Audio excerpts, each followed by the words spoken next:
Ó Jota, quando é que cortas esse cabelo? Epá, não sei. Sei que hoje chegaram as peças para montarmos o home server e é isso que vamos fazer neste vídeo. Ainda faltam algumas coisas, eu vou depois fazer uns upgrades mais à frente, mas hoje vamos pôr mãos na massa.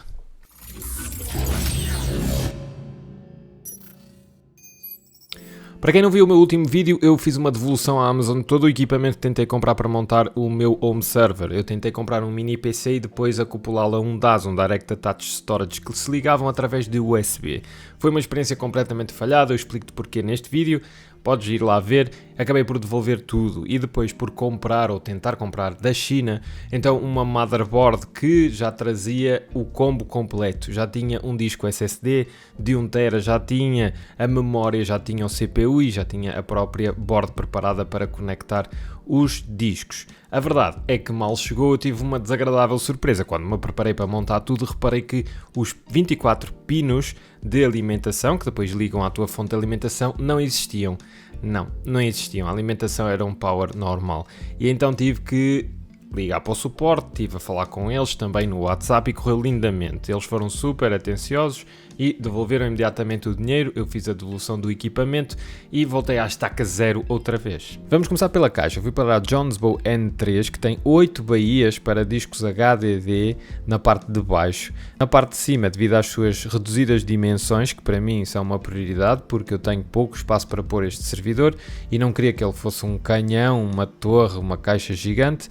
O pouco espaço levou-me a ficar limitado em termos de motherboards ao formato ITX e em termos de power supply ou fonte de alimentação ao formato SFX. Portanto, isso são logo considerações que tu deves fazer em termos de espaço e de que tipo de hardware depois é que ficas limitado. Depois, o mais importante é a motherboard, porque ela também limita bastante os componentes e é aqui que vai viver todos os componentes, desde todo o I/O do teu sistema, até quantas PCIe lanes tem, qual é que é o CPU. Neste caso eu fui para uma motherboard Frankenstein chinesa, que é um mercado emergente na China, que no fundo é adaptar este CPU que está aqui, que é móvel, depois a uma board para utilização em PC.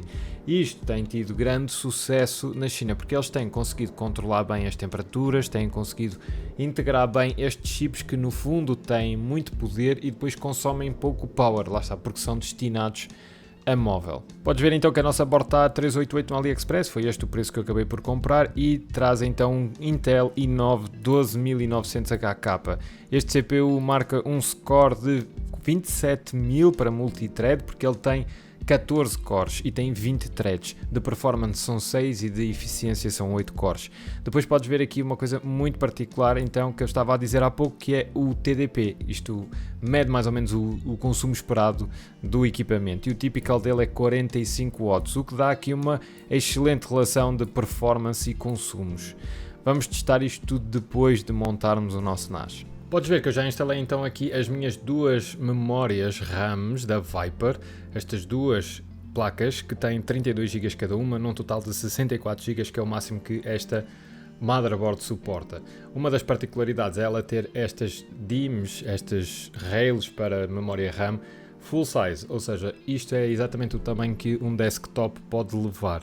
O que não é muito comum neste formato ITX, onde eles, para compensar o reduzido espaço, acabam às vezes por ter estas slims de memória um pouco mais reduzidas. Aqui estás à vontade, podes comprar qualquer tipo de memória para desktop, vai caber aqui. Podes também já ter reparado, eu tenho o disco SSD aqui nesta porta M2, é um 990 Pro da Samsung de 1TB e eu tenho um aqui na parte da frente, mas também tenho já outro aqui preparado da parte de trás, são exatamente iguais. E isto é uma das particularidades desta motherboard, é porque ela tem não só estas duas M2, interfaces M2 para ter estes discos SSD, as duas são PCIe 4 geração 4, portanto vão conseguir velocidades bastante rápidas, mas tem também e tem ainda uma M2 extra aqui em baixo ao pé desta PCIe slot. Tem aqui esta M2, esta é uma PCIe 3 geração 4 e eu já te vou explicar para que é que vamos usar temporariamente esta slotzinha aqui, por isso é que ela ainda não tem disco, porque vamos usá-la de forma ligeiramente diferente. E tu já podes inclusivamente ter reparado que a nossa board só tem aqui dois SATAs aqui. Ok, estas portas chata aqui são para ligar os discos externos, mas eu disse que a caixa tinha 8 discos externos na parte de baixo, então como é que nós vamos ligar os 8? Com este adaptador. É um adaptador então que utiliza a porta M2 que temos neste momento livre, que está aqui, aqui de lado, esta porta aqui. Nós vamos então colocar este adaptador para utilizar então a slot M2 para comunicar com mais 6 discos SATA. Na realidade não vamos utilizar porque eu ainda não tenho os 6, só tenho 2. Podia utilizá-los diretamente aqui, mas eu quero experimentar este adaptador. Eu sei que isto não é a solução ideal para o que eu quero depois em termos de software fazer, mas isso vai ficar depois para os vídeos seguintes com a instalação do software. Hoje a única coisa que vamos fazer é a assemblagem toda do hardware.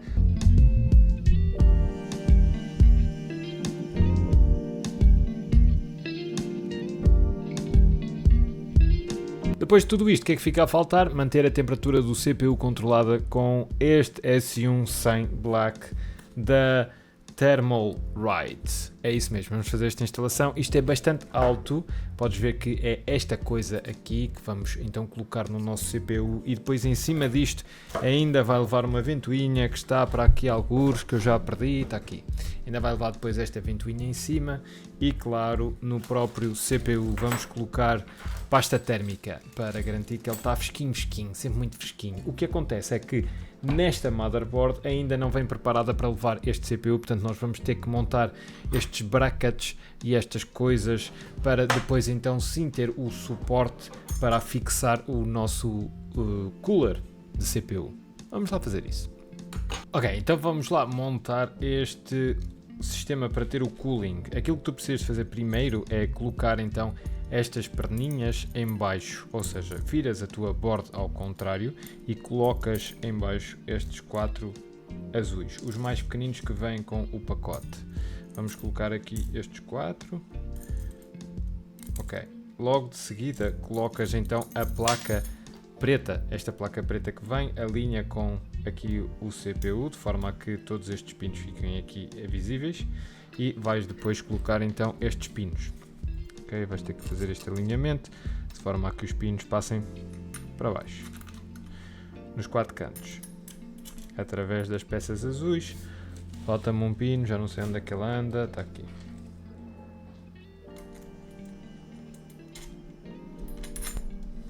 Ok, depois colocas aqui qualquer coisa que é para segurar isto, para poderes rodar ao contrário a tua board sem que isto caia tudo. Ok, deves ter aqui agora estes pinchavelhos aqui todos a aparecer. Vais precisar de pôr estes buffers, estes coisinhos que vão servir de amortecedores no fundo. E são buffers, portanto vamos enfiá-los aqui nestes 4 buracos e depois temos que pôr estes suportes. E aqui é importante tu decidires a direção com que o teu cooler vai ficar. Ou seja, podes colocá-lo em 4 direções, né? A minha recomendação nesta motherboard em específico é que ele fique então aqui por cima da placa de I/O, porque a caixa Jonesbo N3 vai ter esse espaço. Porque se rodarmos para trás vai ficar em cima das DIMMs de memória, ou então de um disco, ou aqui do nosso adaptador, muito colado aqui à PCIe, portanto depois não teríamos espaço para colocar aqui uma PCIe Express. Por isso temos aqui que colocar virado para aqui, parece-me a melhor opção, vai ficar por cima deste shield de I/O, mas não tem problema nenhum. Como é que tens que pôr isto? Então estas peças vão encaixar aqui no meio disto, portanto se ele ficar assim, as peças têm que ir assim. Faz sempre, garante sempre que esta parte fica para dentro, ok? Portanto, este vem para aqui e este vem para aqui. E portanto, podes sempre confirmar que neste momento consegues fazer o attach então assim do teu cooler. E agora só precisas de enroscar aqui estes meninos que vêm com o próprio cooler.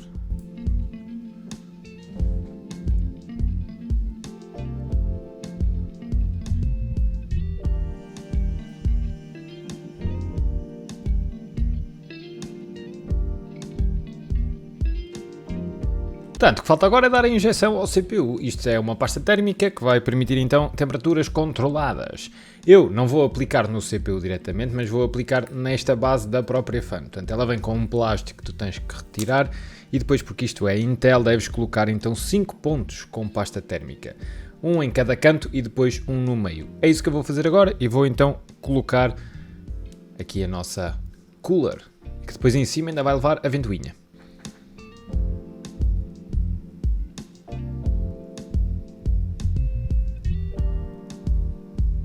Vamos lá colocar nestes pontinhos agora.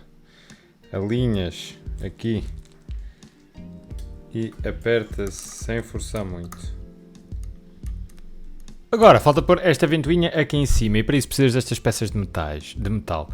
Colocas uma em cada ponta, tens aqui estes aros que ligam aqui, ok? Já está. E agora colocas na outra ponta, eles vão segurar em cada uma das pontas. Assim. E agora colocas aqui este aro, esta parte aqui que entra para dentro, então vai ficar no meio deste cooler. Colocas assim e baixas. Está feito. Fazes exatamente o mesmo do outro lado, precisas fazer um bocadinho mais de força para isto entrar e pronto, está a fan aqui segura. Podes ver que então a nossa fan fica presa por estes ferrinhos que ficam deste lado e deste lado. Tem a intenção de que lado é que fica este cabo, porque depois aqui vai, no caso de teres esta motherboard, aqui vai ser então os pinos para ligares esta ventoinha, que eu vou já ligar. Vá lá, menos um cabo. Sem dúvida que o atarrachar daquele cooler foi a zona mais crítica. Eu até transpirei porque tens que fazer alguma força, mas também não convém fazeres muita força para não danificar o CPU deste combo. Vamos seguir com a nossa caixa. Está na hora de chamarmos a caixa para começarmos a pôr então este magnífico combozinho que construímos com as nossas memórias, discos, ventoinha, CPU, tudo aqui, tudo e tudo, adaptador para o SATA discs. Bora, venha a Johnsbow N3. Agora com a nossa caixa aqui, depois vou mostrar outro ângulo, vamos colocar a nossa PSU. Primeiro começamos pela fonte de alimentação, que mais uma vez tem que ser SFX, tem que ser desta dimensão reduzida. E vamos colocá-la neste painel aqui, nesta zona aqui da caixa. Para isso vamos ter que primeiro tirar este painel. Cá está ele. Portanto, agora vamos colocar esta placa que tiramos aqui nesta nossa CPU. Eu já tenho aqui alguns cabos ligados, ignora isto. Mas vou colocar então aqui esta placa. Assim, ok? Portanto, vou colar aqui e apertar estes parafusinhos que estão aqui. Como podes aqui ver, eu não prendi então a fonte de alimentação porque ela não cabia.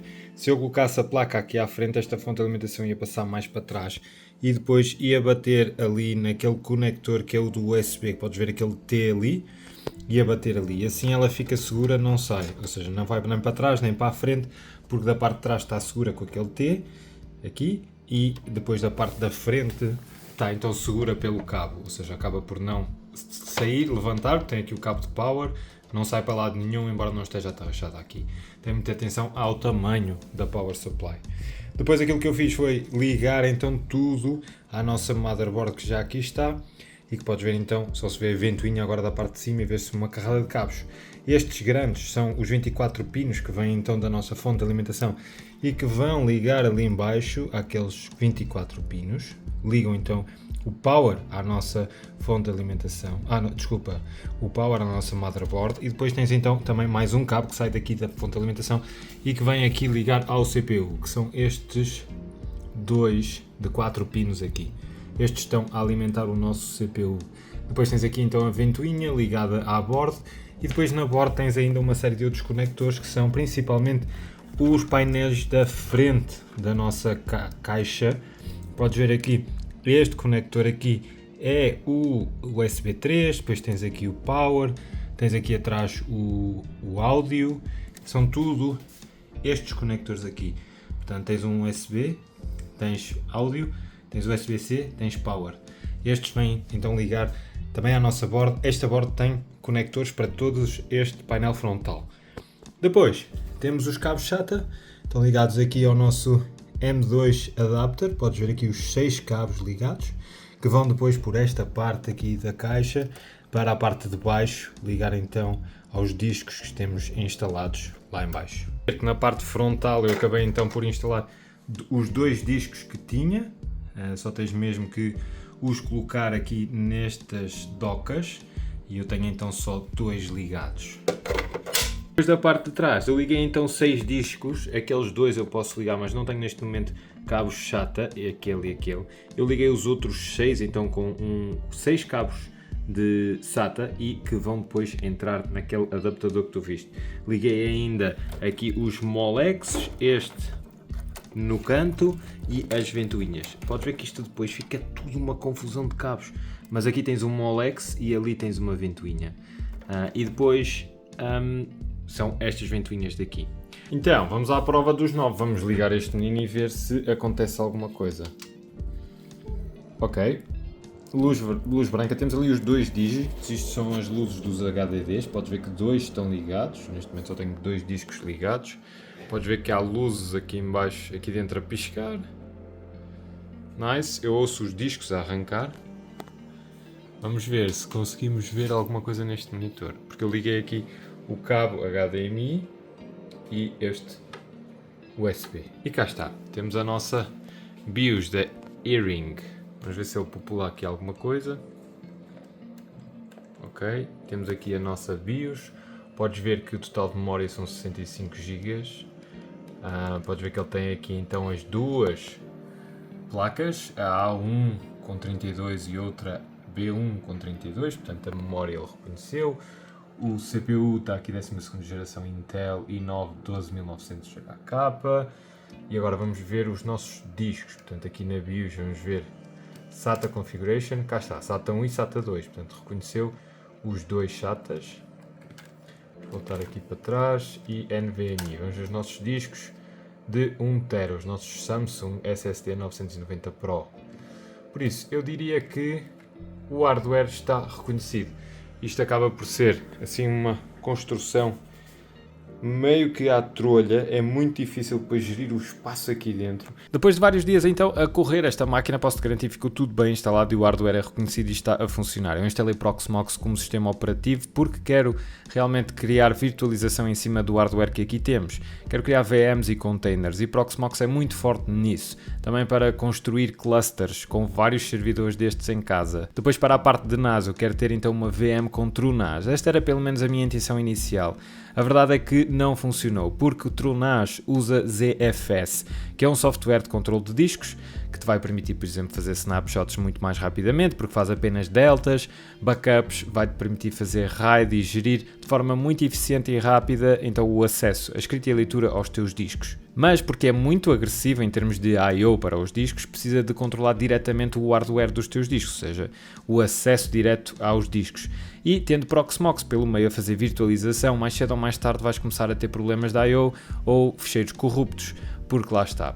ZFS, que corre em TrueNAS, precisa de acesso direto ao hardware. E no mundo da virtualização isto é conseguido através de pass-through, ou seja, o Proxmox deixa de ver aquela placa ou aquele hardware e ele passa a ser associado diretamente a uma determinada virtual machine. Isto é possível fazer.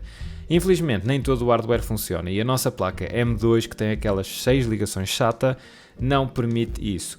Precisas de que seja permitido pass-through de PCIe no teu CPU, na tua board e depois na própria placa em si ou no hardware, seja uma placa gráfica, seja um SATA adapter como este caso. Portanto, eu ativei IOMMU na board, eu sei que o CPU também permite e depois fui ver, existe um grupo dedicado para aquele M2 e por isso estava tudo reunido para poder fazer o pass-through. A verdade é que o equipamento não deve permitir, porque sempre que eu associo esse equipamento como um PCIe device da VM do TrueNAS, ela deixa de fazer reboot, porque sempre que tenta fazer reboot e puxar por essa M2, não consegue fazer nada com ela diretamente.